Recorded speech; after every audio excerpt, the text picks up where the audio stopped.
Do you know the one key to becoming a great conversationalist? The key is to pause before replying. A short pause of 3 to 5 seconds after a person stops talking is a very classy thing to do in a conversation. When you pause, you accomplish 3 goals simultaneously.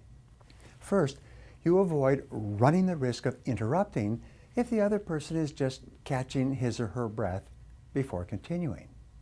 The second benefit is that you show the other person that you are giving careful consideration to his or her words by not jumping in with your own comments at the earliest opportunity. The third benefit of pausing in conversation is that you will actually hear the other person better. His or her words will soak into a deeper level of your mind, and you will understand what he or she is really saying with greater clarity. By pausing, you mark yourself as a brilliant conversationalist. Another way to become a great conversationalist is to question for clarification. Never assume that you understand what the other person is saying or trying to say.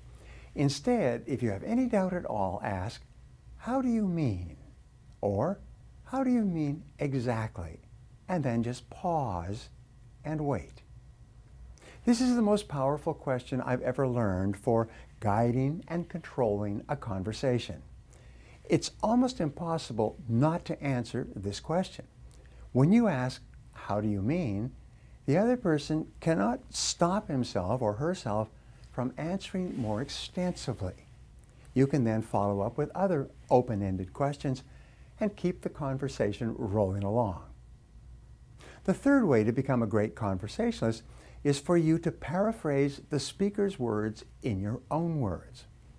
So after you've nodded and smiled, you can then say, "Well, let me see if I got this right," or "Let me see if I understand you exactly. What you're saying is this," and then you repeat it back in your own words. By paraphrasing the speaker's words, you demonstrate in no uncertain terms that you are genuinely paying attention and making every effort to understand his or her thoughts or feelings. And the wonderful thing is, when you practice effective listening, other people will begin to find you fascinating. They will want to be around you. They will feel relaxed and happy in your presence because when you listen to other people, you make them feel important.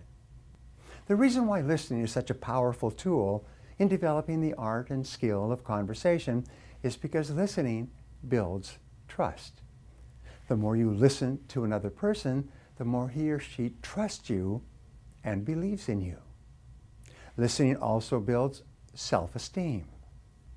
When you listen attentively to another person, his or her self-esteem will naturally increase. He or she will feel better about themselves. He or she will feel more valuable and more respected. Finally, listening builds self-esteem in the listener. Because your mind can process words at 500 to 600 words per minute, and we can only talk at about 150 words per minute, it takes real effort to keep your attention focused on another person's words. If you do not practice self-discipline in conversation, your mind will wander in 100 different directions. The more you work at paying close attention to what the other person is saying, the more self-disciplined you will become.